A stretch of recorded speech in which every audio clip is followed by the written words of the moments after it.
this random thing that I feel like I told you, but the last 2 weeks is a scatter. I've been like, fuck, I feel the need to go camping ever since this death. This is going to be random for some people. I don't give a fuck. So I'm going to get because we're going up to Sunshine Coast this afternoon, and I'm going to get a, like one of those camp, what are they called? Like a tent. It's a tent. Yeah. Ladies and gentlemen, welcome to the MoMENtum Lifestyle Podcast by myself, Blake Worrell-Thompson. And me, Janoah Van Keekum. MoMENtum is a men's well-being and performance community dedicated to helping men be better. Each week, we deep dive with your favorite thought leaders and experts from around the world to get their insights to help you be better. Enjoy the episode. Now, guys, before we get started on this week's podcast, I want to talk to you about our MoMENtum Mastermind. The Mastermind is our 12-month program for men who want to surround themselves with other committed men, all with similar interests, values, and goals. Whether you're looking to build or grow a profitable lifestyle business, develop financial freedom, get in the best shape of your life, or create an intimate and epic relationship, the Mastermind is perfect for those who are looking to have it all. We know that to create these results and this kind of lifestyle on your own can be super challenging. So join now for your free 30-day trial. Simply visit our website, www.themomentumlifestyle.com.au.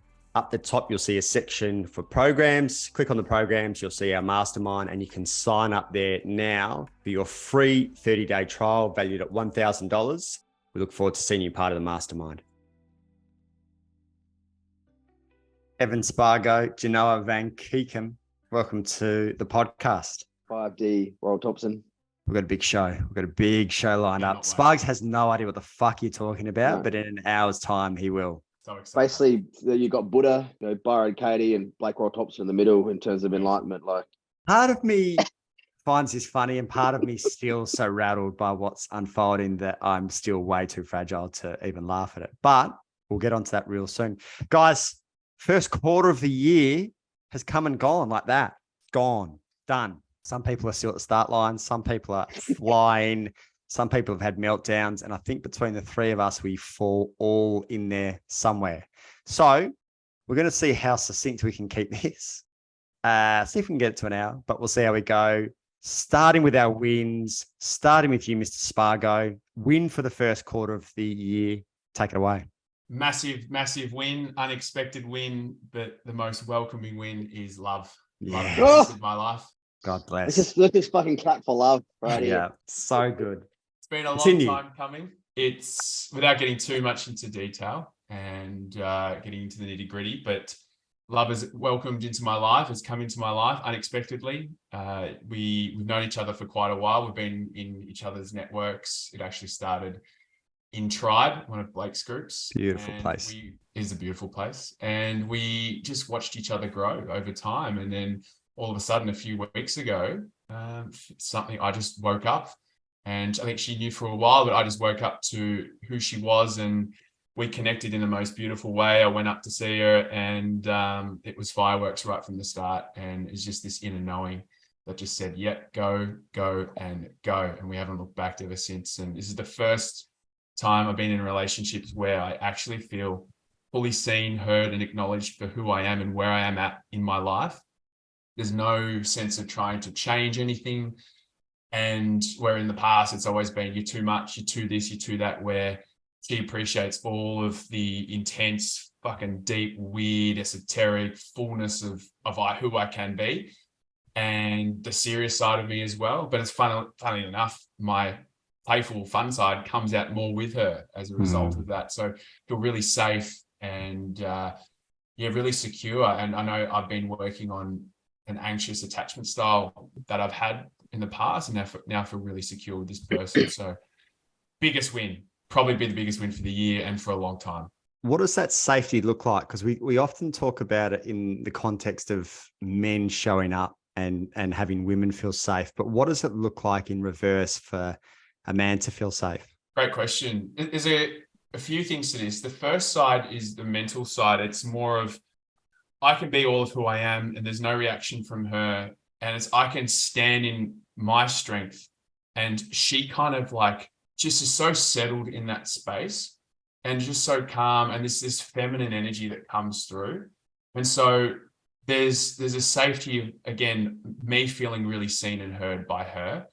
and her kind of nurturing that side, wanting me to bring it out more and encouraging me more to bring it out. I've never felt that before. It's always been, if I've let all this out, there's been a sense of, way too much. It's like change the subject, or even that's too much. Like, I don't want to go this deep, that kind of thing. I've had it before where it's like encouraging all of me to come out, which is really exciting. And then the other side of things is just this energetic feel that, and I'll bring it back to an instance where, Blake, we were doing breath work on the beach a couple of weeks ago, and she was holding my hand, and I felt this unconditional love for her and a safety that I've only ever felt with my mum.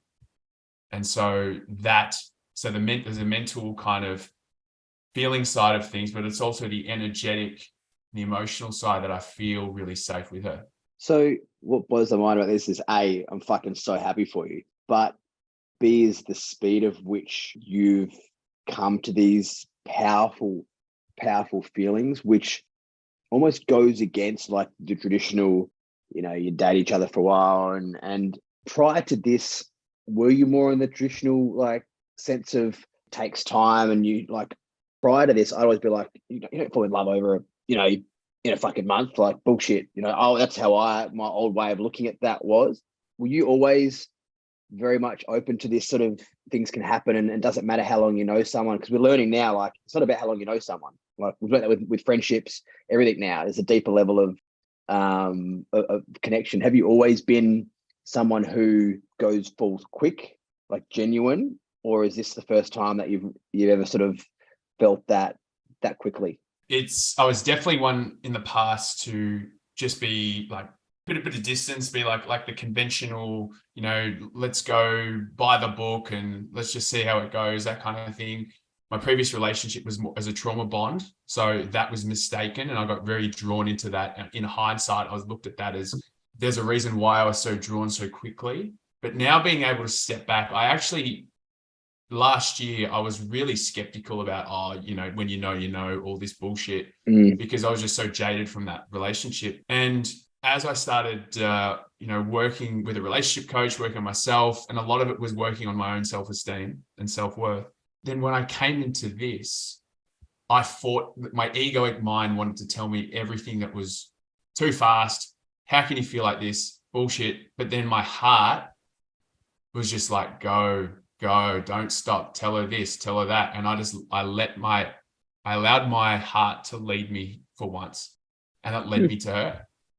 Like, I was watching her over this journey, and it really helps that we both were going through the same shadow work, inner child work, mass fem work in the tribe group, that we got to see each other. We got to see each other grow. So there was a familiarity, and there was a respect that was grown between us. And then when we connected, it just like everything fell into place.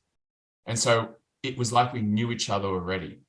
And so there'd be little things that I'd know about her that she couldn't believe, and then she'd know about me. And it's just like, wow, like, how good does this fit? And then on the second or third day, I asked, like I said to her, I want you to be my girlfriend. Like, after 3 days of seeing it, and I had no hesitation. She had no hesitation either. So we just knew. And half the time my head's telling me, what are you doing? This is too fast. And my heart's like, no, it's go. And ever since then, we're just flourishing. So it's like being able to notice that voice and questioning it's been the biggest piece. But the second piece is allowing your heart to lead you, and understanding that voice, listening to that voice and going and trusting it, because look where it's led me. You've done the opposite of most traditional dating, right? So most dating is, for the first few months, you put on the perfect front. Mm-hmm. You don't show any of the dark, any of the shadow, any of the shit. It's all the front, the best. You've gone the opposite. You're like deep in fucking shadow, deep in all your wounds, putting it out there, seeing each other's bottoms. And that fast tracked the connection and love. Isn't that an interesting process? Absolutely. There's nothing to hide now. We've put it all out there, and we've watched each other grow and go through hell, and just being able to just be so open, like, hey, this is what's happening for me. And we talk about what we're going through. We talk about, little triggers and that kind of thing. It's like, where has this been my whole life? But now I have access to it. I have the tools to do it. And she's on the exactly same path. Hence why it's so seamless, this relationship. It's so good to see. It's so good to see. And I've said it to you. I said it to the guys in the tribe group, and no doubt at some stage I'll say it to the guys in the MoMENtum group. Like, the there's such a admiration I have for you in the way that you lead from that heart space, and you just do it as, you know, Janoah and I have even spoken about this before. You do it as well as anyone, and we're trying to take kind of leaps out of your book in terms of how you do it, but to speak to that and the way that that's led you in such a good direction, you know, in so many ways of business, but also now relationships, has been awesome to see, brother. So stoked for you, really stoked. JV wins from. It's been an interesting quarter, brother.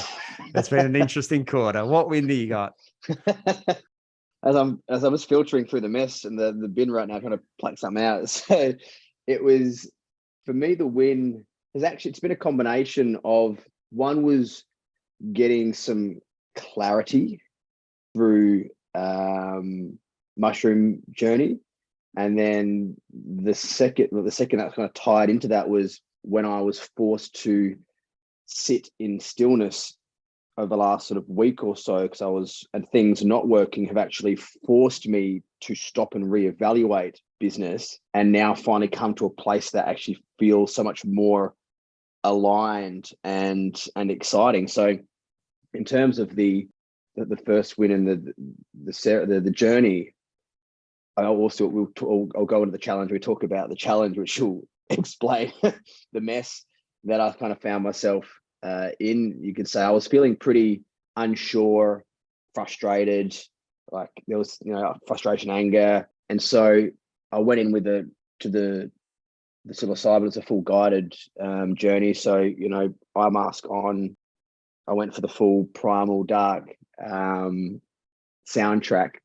with the intention to sort of just give me some light or some insights, or like, what am I missing? You know, that was what it was like trying to go too specific. It was like, what am I missing? What do I need to see? And what came up for me was a big part of stepping back into this primal masculine energy of hunting. And with sex and money being a theme, the hunting was literally for both those things without shame. So if we're talking about the hunting and with the dating and the feminine, it's like stepping, because which we've discussed this before, is how I, particularly when I moved into the coaching, mentoring world to try to create a safe space for the women I'd work with, I was very, very hyper vigilant on my energy, like leaky energy. I was like, there's a barrier here. I'm very solid on that. But that filtered out into my life in general, and I lost that energy. I became this nice guy, and I would find myself even trying to always be the nice guy and all blah, blah. And I lost the energy of like, you know what? It's okay to just want to go out and hunt, like literally hunt, because in a stage, maybe I don't want a partner. That's fine. I just want to go out and I'm happy to have sex and have a one night stand, and I'll be honest about it. And I, in the past, been a bit like cagey, because that's not what you're supposed to be, you know, looking for. And so a big part of that came out for me was like, no, like that is a healthy trait of yours that you've squashed, that you to step back into. And so there was a big piece around like, just when you go out in the town or whatever it is, like it's okay to go out with respect, you know, and it's from a solid grounded place, but to go out there just to have fun and hunt, like in its purest form, you know. And so that was almost like a liberating thing. It's like, yeah, dude, like just go do it. And that hunting energy also came in, where I actually visualized, I saw myself like I was out hunting in the bush, and I was like killing an animal, and I was in my shorts, I was covered in blood, I was like eating the animal over the fire, and I felt so powerful. I was like, fucking yeah. And I was like, all right. So I booked a hunting trip 2 weeks later with one of the boys from MoMENtum, and I had to cancel that due to, which will be the challenge, which part of the challenge process and surgery. But so that gave me some like, yes, I need to go back into this hunting, and even like hunting like for clients and being okay, like, yeah, I want to fucking hunt for clients and build my business. And that was it's a different, like it's a more of a taking energy as opposed to like sitting back and being nice and like, it's like, nah, to get back into that again. So that was one key piece of that. The other, well, there was a few pieces. The other one was around, one of my themes was around money, around wealth. And there's like a pattern that I've been going through I get to a point and then just it all comes back down again and build it up again and then it comes back down. I'm like, what is going on? And it gave me so much clarity around the work that I'm doing with the cycles around wealth are bigger than just me. And it's ancestral work, which is deep and long. And so it just gave me the ability to sit in a lot of peace with what is, which has totally shifted for me, which will probably tie into the lesson around my ability to be okay with what is and not get thrown into this like frustration and anger of things not going quicker or the way I think they should go. And it's gave me insights as to this is a process that I'm working through, which is going to take some time, which is beyond me. And it was really a liberating feeling for me.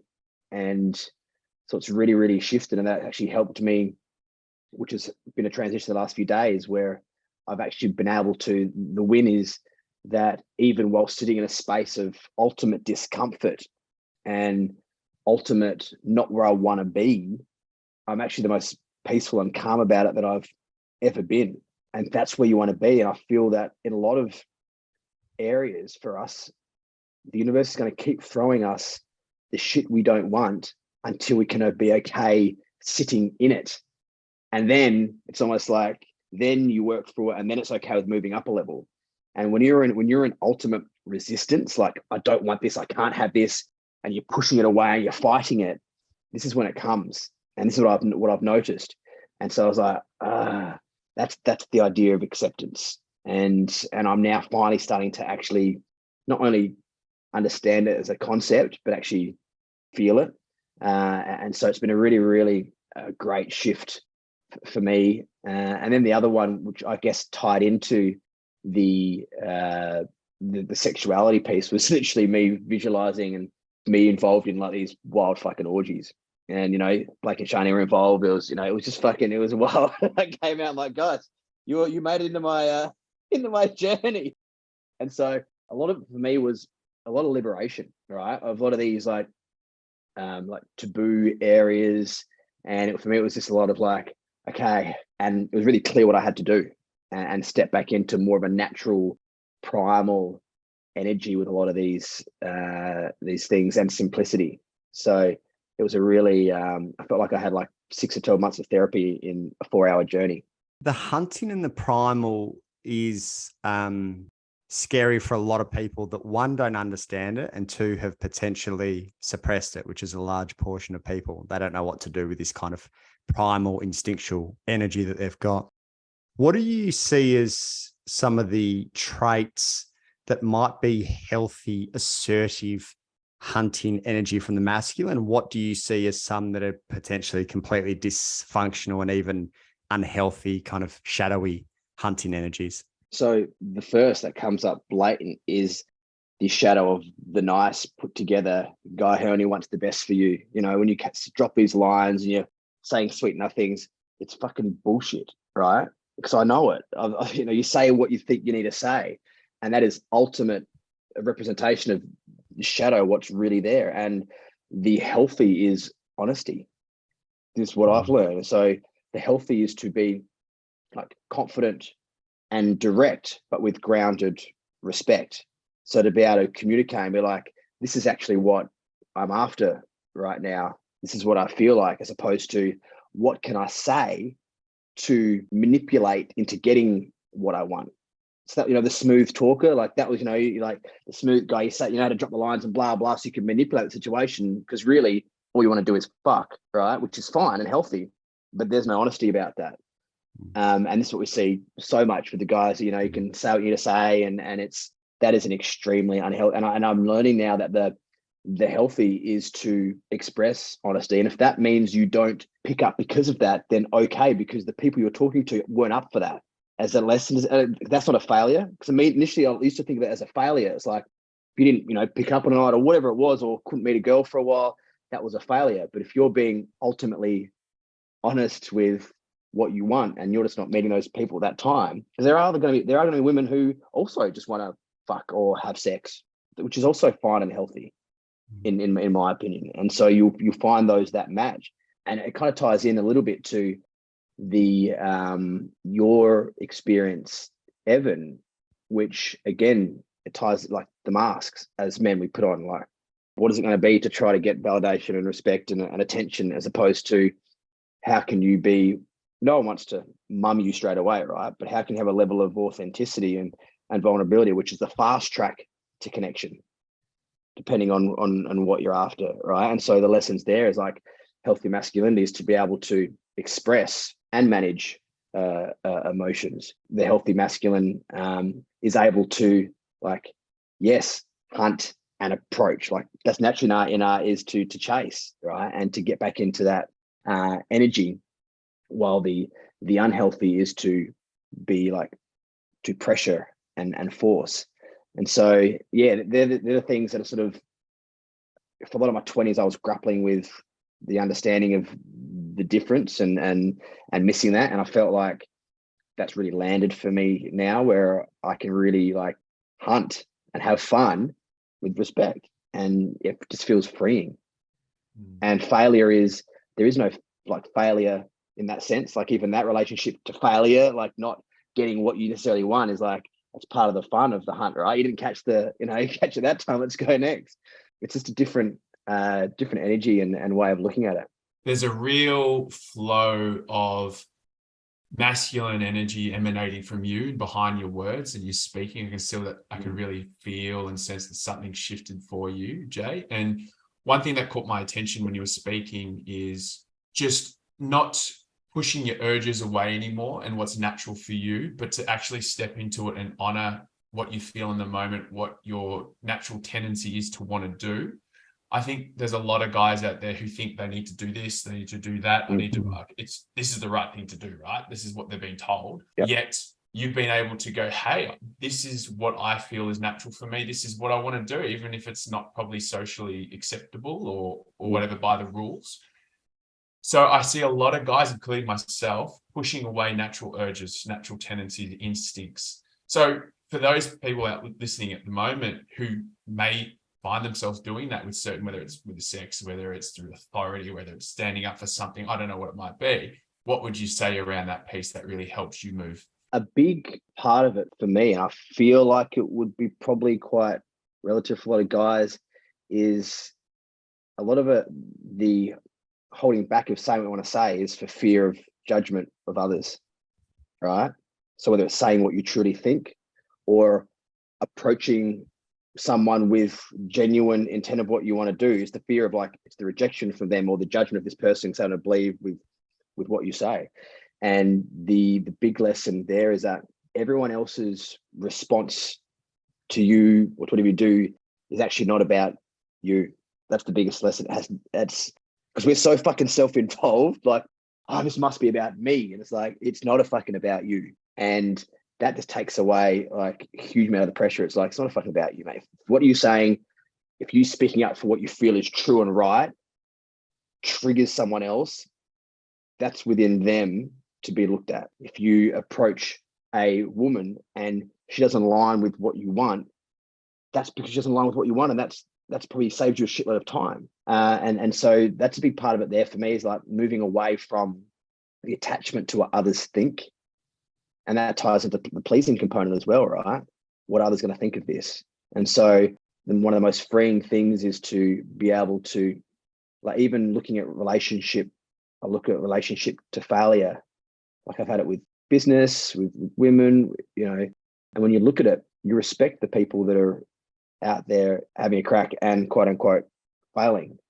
And even that now, welcoming that as like showing that you're having a crack, and looking at other people, like looking at people around you, and how do you respect them for when they fail because they've had a crack or they've said what they felt to be true, and maybe they've been berated for it by people who are triggered. That's what comes up for me with that, which is a really freeing thing. Yeah, I'd agree with Sparks on what he said there, the freedom and liberation, and that it's a healthy power energy that's kind of coming through as well, dude. So I know you and I speak about the shit all day, every day, but just to kind of reinforce what Sparks has said. Good share. Jay, it's been a very interesting first quarter of the year, in that if there's a win, it's been that I've been able to execute what I said I was going to. If there's a challenge in that, and this isn't the challenge, the challenge that we'll talk about soon is fucking very different. But the interesting thing about that, and similar to Jay again, is being able to sit in the trust that the result will come. I've probably never executed so well on my plan, intention, etc. And I've probably never had quite fewer results in a quarter of the year since I started my coaching business. And there's just this trust that it happened in the first year of my coaching business, in that I put shitloads of work in and not much results. And then as soon as I moved to Byron, there was just this like fucking fast growth. And I wasn't doing it. Jay saw it firsthand. I wasn't doing anything. I was just like, it just took off on its own. And that's the trust and the faith that I've got in the execution of Q1, that the results are not linear and that the results are coming, but there's been a real win, but also frustration in executing what I said I was going to. What changed? So why this quarter were you able to execute? What were the pieces of the puzzle that created the environment they were able to execute the best you've ever done? I think it's a couple of things. I think there was a lot more planning than there's ever been. There was also somewhat of a collective energy. We kind of put it out to the MoMENtum boys, we put it out to the tribe guys. There was more of a collective energy, and we'll tweak that and go again in Q2, and it'll be kind of even better format for it. But also, what I've found to be true for me is the more work I do, the more and the more I move through, the more I can kind of dial in on things that come up really quickly. So instead of getting derailed for 3 weeks and wondering how the fuck you ended up here, I might get derailed for 3 days max, and then I'm like, fuck, back on. So, there's a real piece for me around, without getting too kind of woo and a bit too kind of sidetracked, but there's a real piece for me around, somewhat the matrix and how do I win the day? And in order to win the day, I need to win my attention back. I need to win my focus back. I need to win my energy back, and I need to win my direction back. And every single day now, I used to get irritated by it, of like, what are these fuckers doing trying to like derail us? And now I wake up thinking like, we're on. It's a box every single day, me versus life, me versus social media, me versus distraction, and who wins at the end of the day. And I've taken that challenge on, something as simple. I've got this kind of box, for those that are actually watching it, I've got this box here that I lock my phone up for 4 hours. I'm going to increase it to 5 hours in Q2. But like, I love the thought that I won the day now. I won the day over distraction. I won the day over noise. I won the day over like just bullshit. And that's the challenge that I enjoy each and every day. And I don't win every day, but I win the majority of days now. Mate, so I call you the master executioner. I've never seen someone execute better than you. It's phenomenal. It's something I wish I could do, but just that's how it is. Anyways, what really intrigues me is there's 2 parts to this question I want to ask. The first part is, you deal well with distractions, but how do you deal with things that come in? You're a man in demand, right? So you're going to get lots of inquiries. You're going to get lots of little projects. You're going to get little things that you've got to do that is part of your business. So not distractions, but things that are wanting to add to your business. How do you include this in your very structured regimen? Because you're very transparent around it, right? Around what you do each day, and you've got your habit tracker and that kind of thing. So how do you deal with all the incoming things that wanting your attention, which is actually adding to you? And the second part of it is, I've never seen someone with such great capacity. So how do you continually build your capacity to take on all this? I think where I feel really fortunate is that I think a lot of people get derailed by people pleasing or lack of boundaries. Something comes in, I better do that for so-and-so.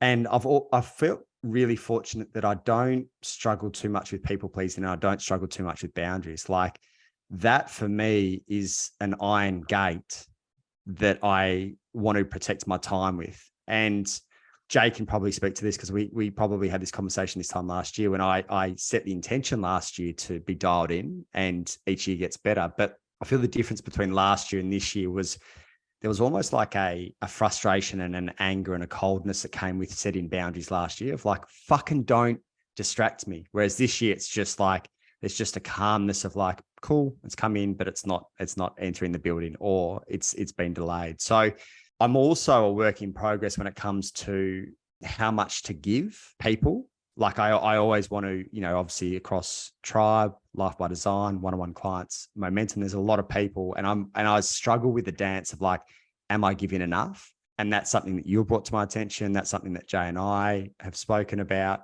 And, one thing is like, I could, if we're off Telegram for a day, there's over 100, new messages across the different platforms.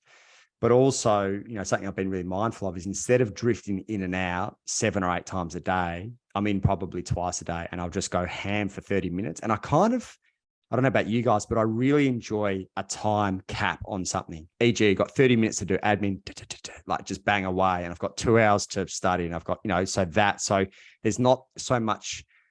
And now that I think about this, I think this is something I work with one of our coaches. There's not this blend of starting this and then moving on to that. It's this, nothing else for this period of time. And it's that, nothing else. So that's been a real catalyst for me in terms of just segmenting my day. And I'm mindful that it feels good at the moment. I'd be interested to see what you boys think, but it feels good in that there's enough structure without myself feeling too tight.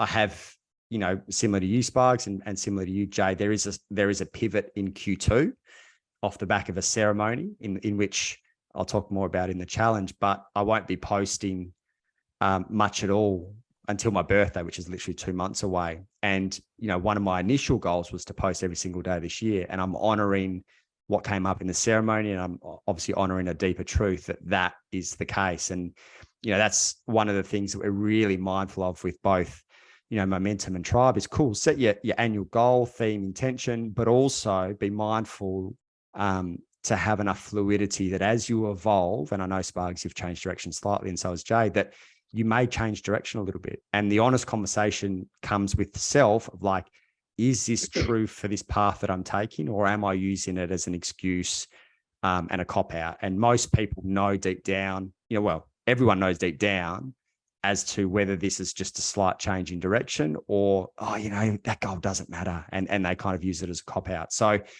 I think the rate at which our kind of groups evolve means that there are going to be pivots, and I'm already kind of looking at my pivots for Q2. So I feel like there's enough flexibility in the way that I go about goals now. On to challenges, which this will be quite eventful. Sparks, biggest challenge so far in Q1? I've split into 2. There's controllables and uncontrollables. So the first one I'll go through is uncontrollables. Another win for the quarter was developing a new business around leadership coaching, team coaching, creating retreats for corporate leadership teams, and something that I'm really excited about. Just launched it last week. Unfortunately, I had someone who I thought was really close to me, a mentor, someone I really look up to and idolize, try to sabotage it. And I don't want to go too much into the details and do it on a public forum, but it was just really disappointing to get that kind of call. And just dealing with the emotions that come up with that. There was quite a few different emotions: betrayal, disappointment, sadness, loss, grief, that kind of thing. So just maneuvering through that. And then today, I was on a call with a prospective client, about to sign up. And I'm like, okay, let's just go on my website. I just want to show you something. And it's a fucking Colombian internet scam website that's taken over. And I'm just like, what is actually happening this week? So just a few little things, people just trying to sabotage my business.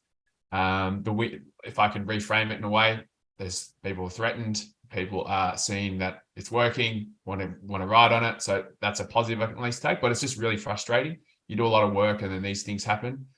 And the other controllables would probably be just energy-wise, struggle sleeping, which is something that's been for a while. So just been managing that using different techniques and different what people have suggested. And just every time that we go up a new level, we face a new devil. And for me, it's just facing some new fears that I wasn't aware of. So this fear of survival is something that's come up, and this is linked back to I almost drowned when I was younger, and times where I was bullied and that kind of thing. I've been working through that this quarter in particular, which is impacting my ability to receive around wealth and abundance as well. So yeah, it's been a few interesting challenges that I did not expect at all. One thing that I noticed with you, and I haven't actually spoken to you about this in person, but this prompt has come up, is that you, at least as an observation, you did have a struggle around getting caught in this almost like self-pity dark hole when things weren't working for you. And I think we might have even spoken about it, late last year. And that was one of the pieces that you were really struggling with. And again, just as an observer, and definitely correct me if I'm wrong, it feels like you bounce back and bounce out of that darker energy than you used to previously. Am I right in saying that? And two, what's been the catalyst for that? Yeah, it's interesting. It's a great observation. Definitely in the past, when something would happen to me, I'd sit in it. It would go through why me, then it would go like all the things that I did wrong to put myself in that position, what I could have done, and then I'd sit in that. Whereas now, this happened today. Yeah, there's some anger around it, there's some frustration, but I'm like, okay, what's the opportunity here? That's been the biggest switch. What is the opportunity? Because there's an opportunity to rebuild, to redo something, to do something that is more aligned. And so that's how I kind of got out of little today's funk. And then going through last week is when I received that call, it's like, wow, I'm clearly on the right direction here. People have threatened someone who I looked up to is actually very successful, is seeing me as a threat. How good's that? Right. And then using that emotion. So today I was angry. So I went to the gym and just punched out the greatest session you could think of, right? Pushed some weights up and pushed for a long time. So it's learning how to process the emotion and energy that comes with it, but also seeing what's on the other side of it. So can you explain to me a bit more? You mentioned fear of survival. What's that about? Talk to that, can you? Yeah, good one. So I've been working with a coach at the moment, and we've been talking about my wealth problems. And my solution was I'm going to earn more and more money so that I can run away from this fear that I have. And the fear is I won't survive. The fear is I can't look after myself. I'll have no money. And then if that happens, then I'm not going to live the life that I want. I'm going to eventually die, right? That's what we all fear, right? So what I learned through working with this guy was that I was just trying to throw money at a fear and hoping that it will go away and numb it. Whereas now it's like, well, what is it about that fear of survival that I'm running away from?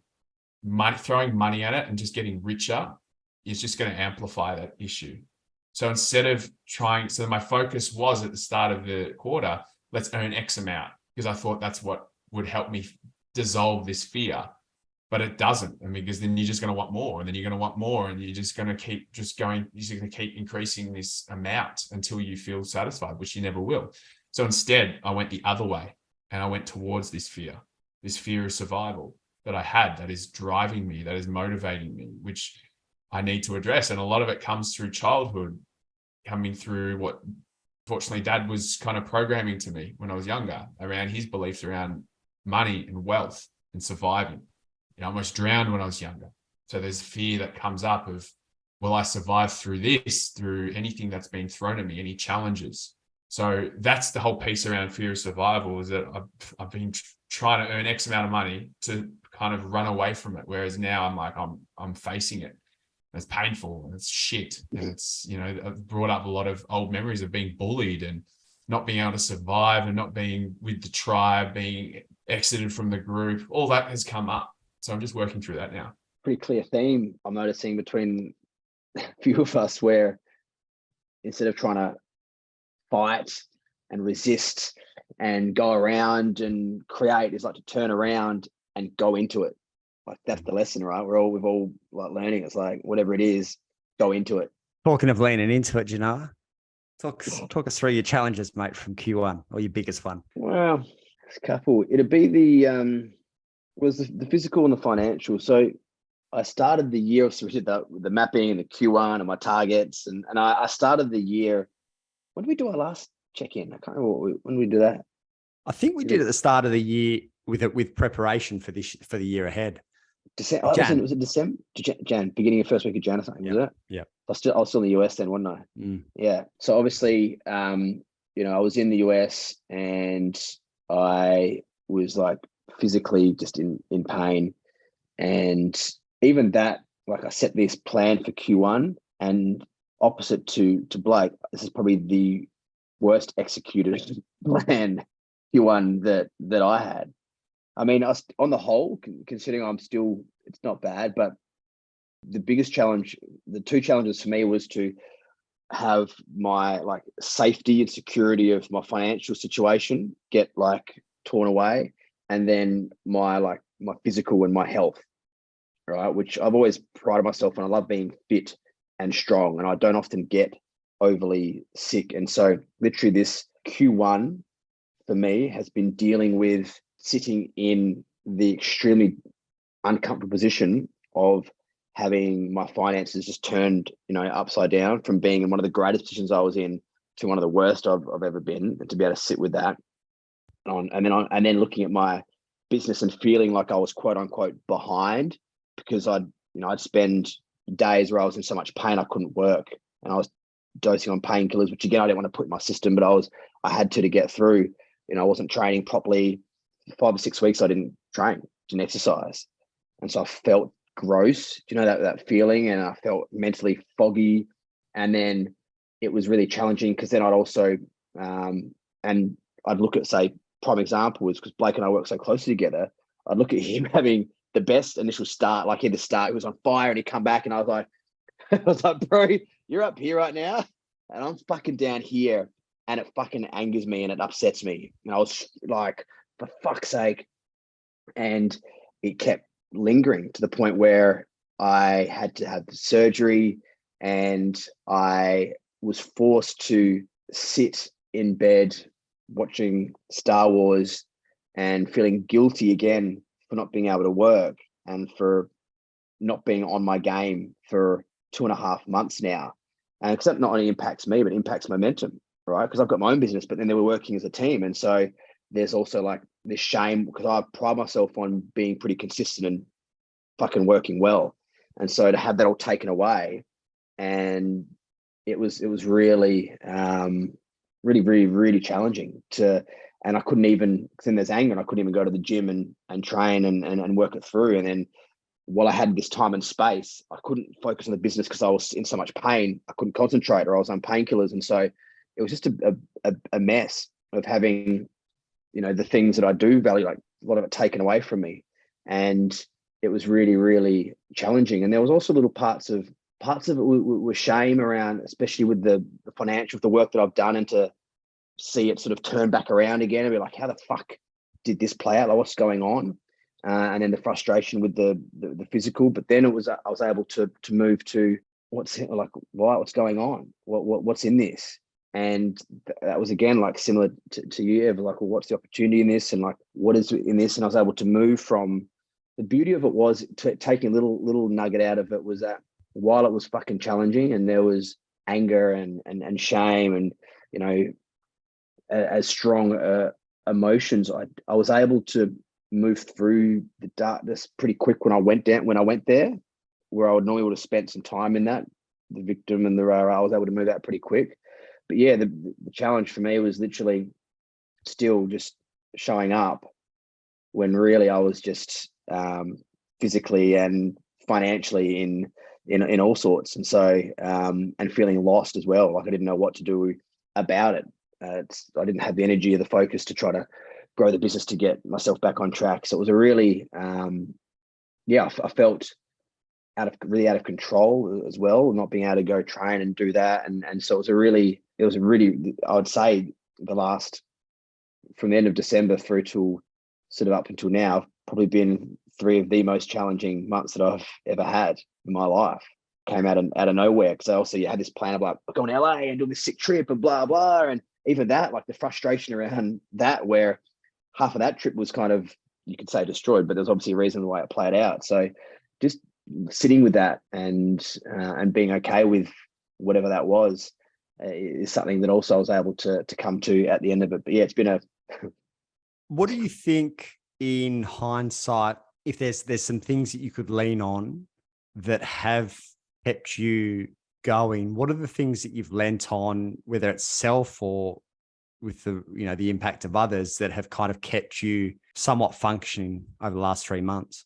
So, I mean, one big piece is obviously just the environment, and having like people around you that there is no judgment, and it's just like, I've got your back. That's a huge part of it. To be, to be, lying there on the couch and just being in pain and not being able to work and feeling my own frustration and shame around that. But then having, the environment we've got here is amazing, and so that was one of the biggest pieces. Like, you're already feeling enough of it in yourself as it is, to have other people around you making you feel it also, right? There was that environment piece, which has been huge. But then there's the internal environment for me, which again, I was very quickly able to shift and to go, if I'm copping this much of a battering, what's on the other side? So I actually was able to move then to a level of like almost like excitement. I was like, is this initiation? Is this my dark night? Like that, almost like, okay. And again, I'm in the arena having a fucking crack. I'm doing the work, and the universe is going, all right, let's fucking go.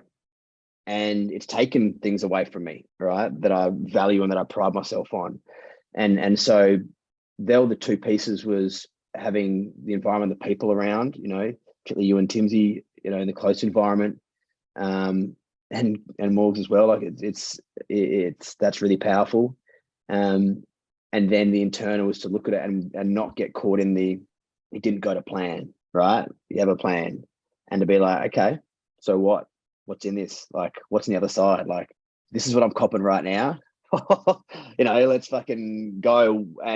But also be able to sit with that in a level of patience, because I can be very impatient. And I'm like, all right, what's fucking next? And actually, another piece is to move away from comparison. So I'd see people around me, doing same work, different work, starting a business. They're going this way, something else happening, and be like, why doesn't it play like this? And my default would be to look at that and go, why, why? And to be able to shift away from, you can't fucking compare. There is no comparison. You can't. You're set with different beings, with different experiences, and different fucking trauma, different ancestral shit we got to deal with, and who knows what is going on. And that was another big piece of it, is to move away from the comparison piece. So that has really allowed me to have so much more peace through the challenge. I really appreciate that. That's the mindset shift that you've been able to work through during these tough times. And it's really clear. It's a really clear message, great strategy. And a lot of people could take a lot from that. One thing that you're really good at is your ability to feel through things, is to observe, to recognize it, to be aware of it, and then feel through it. And that's something that you teach really well through your businesses. So what caught my attention earlier when you were talking was you were feeling some shame. Shame came up around a few things. And I'm just wondering, like, how did you deal with that shame when it came on through an emotional level? Not the shift in mindset, but at an emotional level, that you can kind of give a bit of insight to us to see how you dealt with it and how you moved through it. Again, it was to like lean into it. And there was I actually used a bit of shadow with this, where when the not desirable feeling of shame and disgust in myself would come up, for me to actually go, how can I would lie in bed before I go to bed, and I would when you blow on a fire to try to make it fire up, I would do that with it, almost within myself, and be like, you know what, if this is something I've got to be okay with feeling, like move through this emotion and not try to resist it. It'd be like, how can I just feel it, like feel it and feel it and feel it, and then it'd come back another day and feel it. And then when the shame would move to anger, I'd do the same. I remember going out on the beach and sitting by myself and just like doing the Hawkins letting go, and like, again, like fight, like blowing on the flame. And what I would find is that the more I would there's a line between what I'm not saying is delve into the pity party. It wasn't that. It was like feeling it and not allowing the stories to go. So it's the body. So it's like, yeah, I'd maybe think of a story to allow it to be in, and then I'd be like, all right, let's just feel this. And I'd be like, do I need to cry? So I'd like, what do I need to do? Like, and feel it. And that was, to be honest, that was the biggest tool, without looking at the mindset stuff, which we just discussed. It was just leaning in and like seeing what it feels like and trying to feel it more and accept it and almost like indulge in it and go, there's a part of me that actually kind of probably enjoys this experience. Right. And it's a whole other world talking about the concept of shadow, but there's obviously a part of me that doesn't mind this feeling because I've called it in. So how can I also neutralize the resistance to it? Because the more you resist, right, the more it's going to come back. Same with anxiety. So the more I can lean into it, I found it dissipated. To be honest, another thing was around it's this really simple one. When I looked at it, I was like, you know what? In 100 years' time, no one is gonna give a fuck about any mistake I make right now or anything that I've tried and didn't do. To be honest, even in 10 years, really, no one gives a fuck. You know what I mean? Like, we're all gonna be fucking dead, and we'll be fossils, and we'll be, fucking robots in years to come, and it's gonna be totally different. And no one's gonna care about the fact that I was here for a few months struggling and trying to change my business and and that was also, it took this pressure off in the scheme of things, like to sort of zoom back to be like, that's what it is. Like, we're a blip. We can get really caught up in the drama and heighten the importance of things. And it's like, really, really. And that was also a good way where if I did step into that, where I was able to look at that a bit and take a whole lot of pressure out as well. Beautiful share, brother.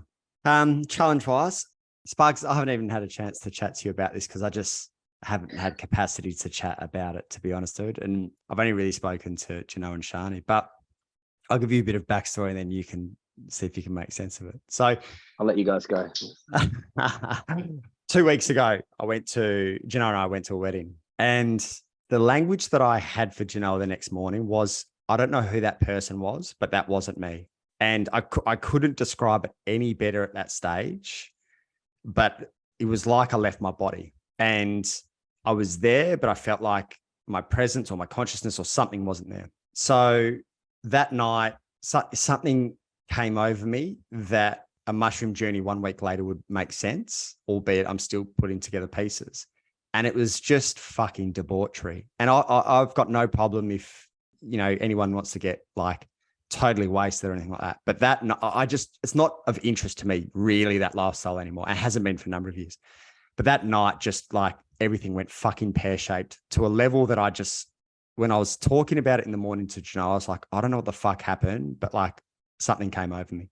I don't remember getting home. Apparently I vomited, like just things that, again, each to their own, but it's just not me. And there's a lot of shame even as I'm talking about it, because I'm like, I don't know who the fuck that person was. So I sat in this really fucking weird energy for like a week.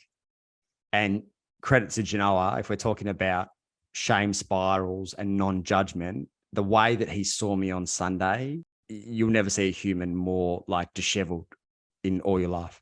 So anyway, I had a mushroom journey organized for the next week. And originally my intention was to go into like, bring to light anything that's blocking Shani and I from taking our relationship to the next level. And I go in, and the first scene, as soon as the mushroom drops, is me dead and me looking over myself. I'm like, fuck, we're in for a big one here.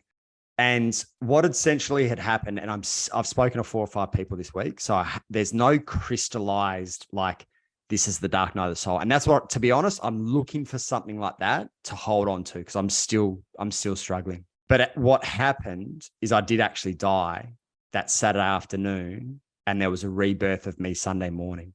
And the visual that I had when I was on mushrooms was like the TV when the screen goes out and just goes black. It's like, zoop.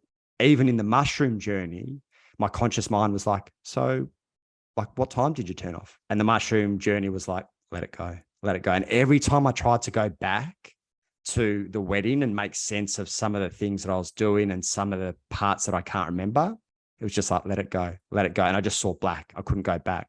So what had happened, and again, speaking to a number of people still trying to make sense of it, is I died on Saturday afternoon. I was reborn on Sunday. And this whole mushroom journey was a case of me dying, but like hundreds, probably thousands of episodes of me dying. So I would be there. And the cool thing was I got to congratulate each version of myself, and then I'd die, and then I'd die, and then I'd die, and then I'd die. And then I saw a whole bunch of episodes of me dying. And then Shani stepped in with me and was going through the same process, just seeing hundreds of versions, like split seconds, bang, dead, dead, dead.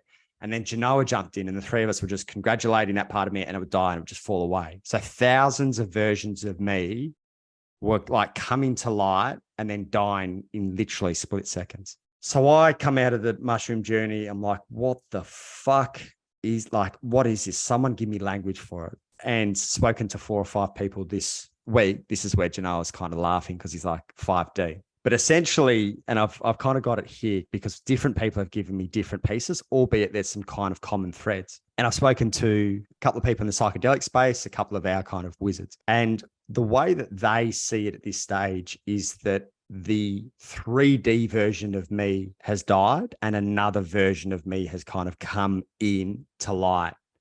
Hence the reason Janoah was laughing, because one of the chicks was like, the 5D version of you has kind of come online. And I remember even in the ceremony having this bit of envy for you, Shani, Bree, Janoah, of like, they can tap in. And I feel like I'm missing out on a little bit of life. And that even came through in the ceremony of like, dude, you're about to get powers that like are beyond what you even realize is possible in terms of tapping in, spirit source, whatever it might be. And that was my journey. And even as I stand right now, and I'm sitting, but like, because I'm struggling to stand, almost a week on, I'm disheveled as fuck. Like my whole sense of being, sense of self is still kind of coming to light. And the language that kind of feels right for me right now is like, while I'm here, the physical body of me, this internal world, whether it's source, spirit, whatever it might be, is reconfiguring in every second. So I feel like everyone can see me. I kind of look kind of together in terms of my physical body, but inside there's these fucking like complete refiguration. And I don't know what that means, but that's happening. And what kind of came through on that night was this visual of whenever the lights went out, sometime on Saturday afternoon, was me getting picked up and carried through the night sky and then replanted on Sunday morning. And when I woke up Sunday morning, I don't know if Janoah remembers this bit, dude, I was sweating like I was in a fucking sauna. And, you know, you get the sweats from having a few too many drinks. But throughout the whole Sunday, I would have said this to Janoah, God knows how many times, I know what it's like to be drunk. I've been drunk 1,001 times. And I just kept on saying, like, this is different. There's something different about this. And dude, thank fuck I went in for a mushroom journey, because if I couldn't put together the pieces, and if I didn't have, you know, Janoah and Shani as non-judgmental in that, and if I didn't have 4 or 5 like coaches and healers that I could reach out to, I'd be fucked.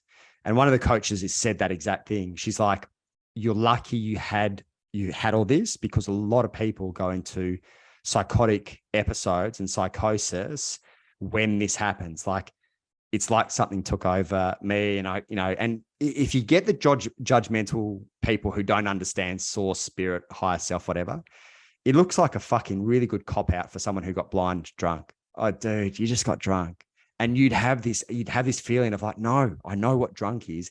And this was a different feeling. Long story short, I died, I was reborn. And between now and May 6th, my actual birthday, is somewhat of a rebirth in which essentially my whole sense of being and my portal of some sort, again, I don't understand this woo, let alone, you know, those that are listening, but essentially I'm like wide open for the next 2 months, which is a reason that I need to be super protective of my energy, who I'm around, be super discerning, and just like really cocoon myself for the next 2 months in order to, I guess, maybe come into integration and embodiment on May 6th. So hence the reason a few of the MoMENtum boys have got birthdays and stuff coming up. And I'm just like, dude, I can't do it. I can't kind of be around more than 4 or 5 people. Like, that feels really stretched. And ironically and interestingly, I've got probably the biggest talk I've ever had this weekend in front of 160 odd people. And I'm like, by the time this episode comes out, obviously I would have gone through that. But like, there's a part of me freaking out going, dude, like, you're standing on a stage in front of 160 people and you kind of look normal, but on the inside, there's this wild reconfiguration going, and you have to pretend that everything's normal for 90 minutes, which is fucked up. But I just really need to, over the next 24 hours, ground myself with swimming, massage, beach, whatever I can do, because I feel so ungrounded at the moment, which is super unsettling, but also part of me just has to honor that this is my process for the next 2 months. So that's my last 2 weeks, and that's my life. Wow. Thank you so much for sharing. I had goosebumps the whole time you were describing. Just quietly, I just felt it. If anyone not watching, I got the beauty of watching Evan's face that whole. I was so engaged. Your eyes were Oh so my wide. God. You're like, Yeah. shaking and like you were in.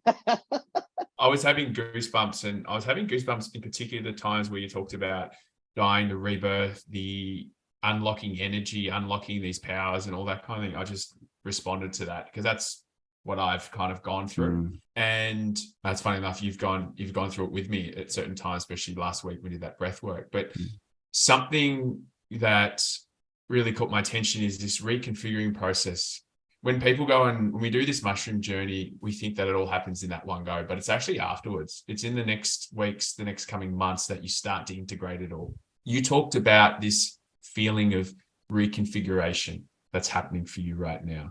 And you don't know this, but and I noticed on one of our calls during the week, I'm not going to say which one, but I could see there was a little bit of scatteredness in the way that you were showing up. And I immediately thought, oh, wow, something big has happened over the weekend. And so can you kind of enlighten us about to what's actually going on with this reconfiguration? Like, I'm trying to imagine it, I'm trying to sense it, but I just can't kind of comprehend it. Dude, I'm still trying to comprehend it, to be honest. And this is, like I've got notes here of different people saying, reconfiguration, ascension, 3D to 5D self. Like I consider myself a little bit woo, but even this doesn't really make sense to me. It's kind of scary because I'm looking for something to hold on to. I'm looking for, oh, you're just going through this process, or I've been through that process. This is what you're going through.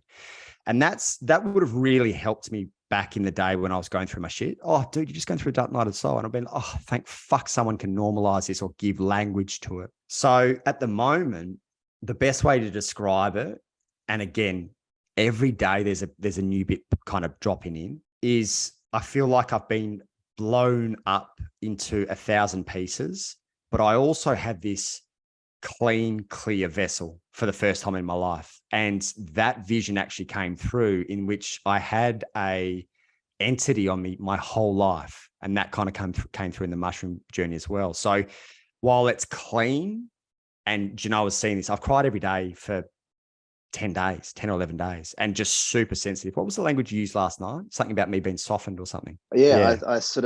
I noticed, we were just chatting and I said, look, there's a shift in energy where you've got a softer energy about the way you just carry yourself and the way you are around, just the way when you move around. And I was trying to figure it out. But from the beginning, because you, like on that Sunday, I saw you almost like a little boy. Yeah. Right. That's like you were just lost. And I was like, what's going on? Like I was out for an hour, you're like, dude, can you come home? And I was like, all right, bro. Like, and then to see that and then evolve to sort of a bit of scatteredness. And now there's like this kind of softness. It's almost like it's kind of peaceful in a way, like almost like you're less affected by things.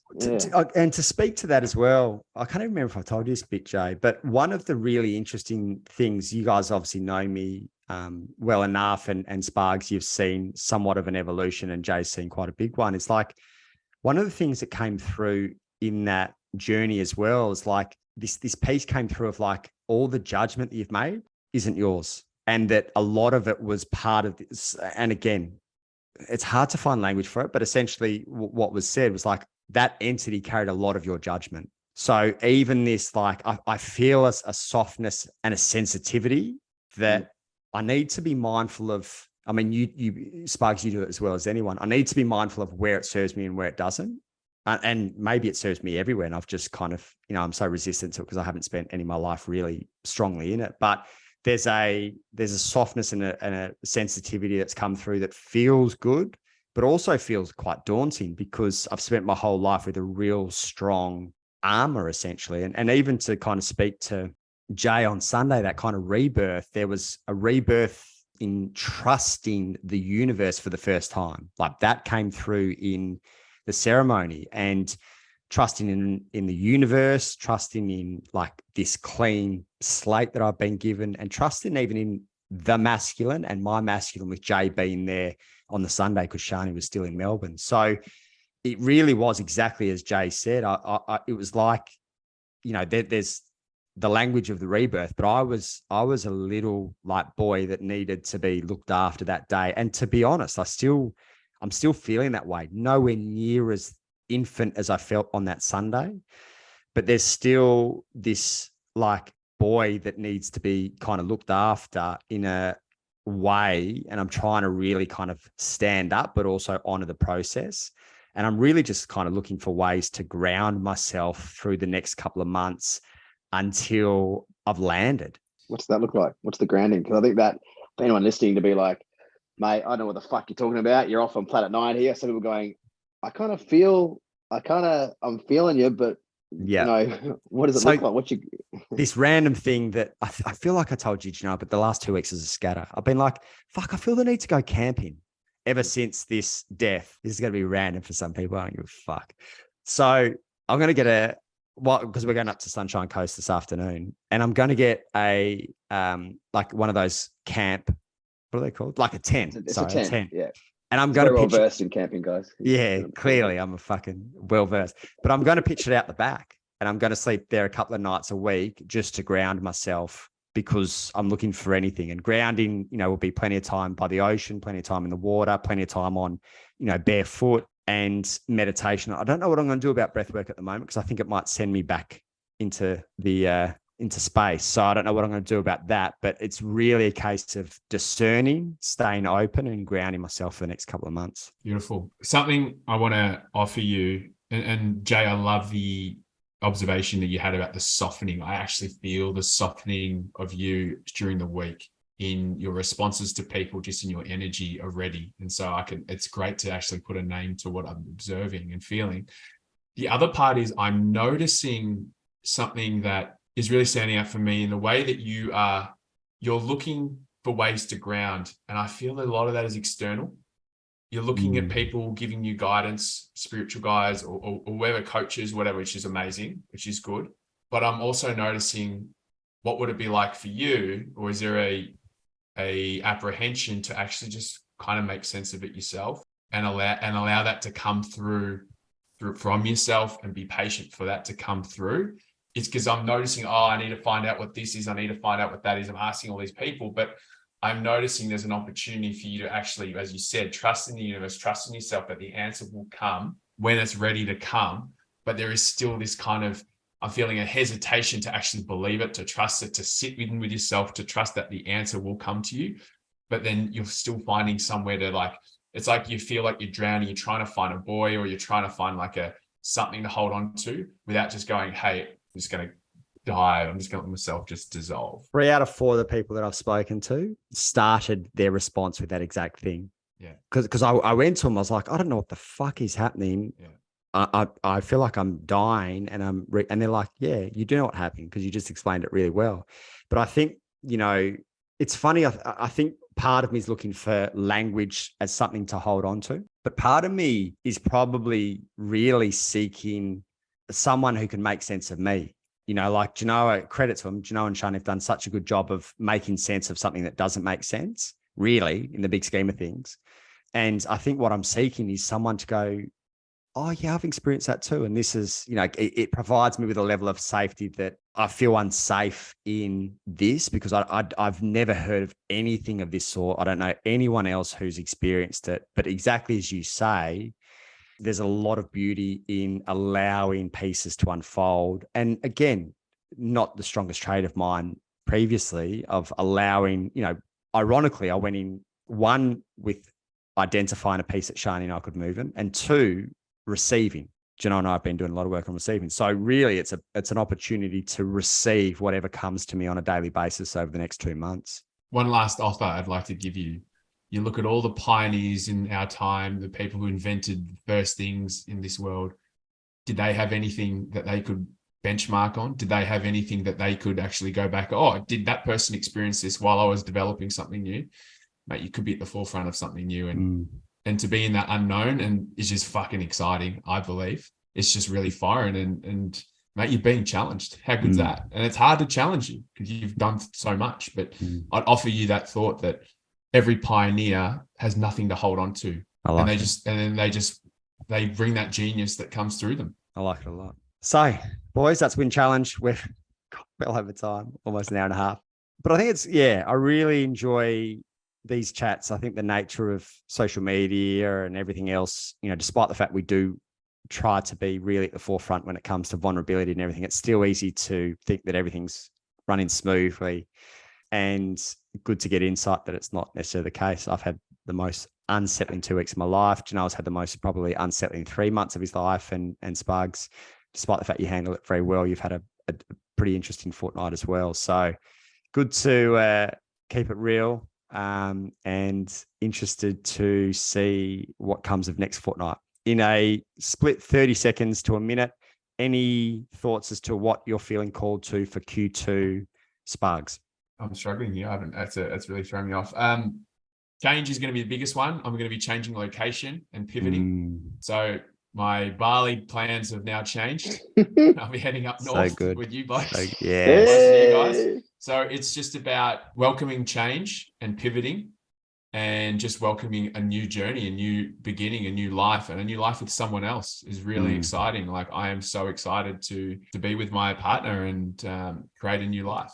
Awesome, brother. Awesome. We're excited to have you up here, mate. That's exciting for us. Yeah, just around the corner. JVK, any initial thoughts, albeit no doubt you'll take some time to reflect properly? It's really around stepping into my genius and my power. That'll filter through my, like, the shift the last week for me around like work stuff and what actually I think I am excellent at and love and get excited about. And when I'm in that energy, that's when I create cool shit and I'm magnetic. And so for me, it's like, how can I just create a life that's all about me being in my unique zone of genius? Because that's when I'm at my best, and that'll filter out into everywhere. So that's the thing that drops in for me. Yeah, mine, similar to kind of a few of us who have pivoted slightly. It's definitely and always will be a big focus on wealth and abundance, but there's a real piece coming through around kind of intimacy with Shani and also network. I've got an amazing opportunity at the end of May in Croatia at an event. So to really meet some pretty wild entrepreneurs and people that I'm really interested in learning off. So intimacy and network would be mine. Boys, big chat, big quarter. Looking forward to seeing how quarter 2 unfolds.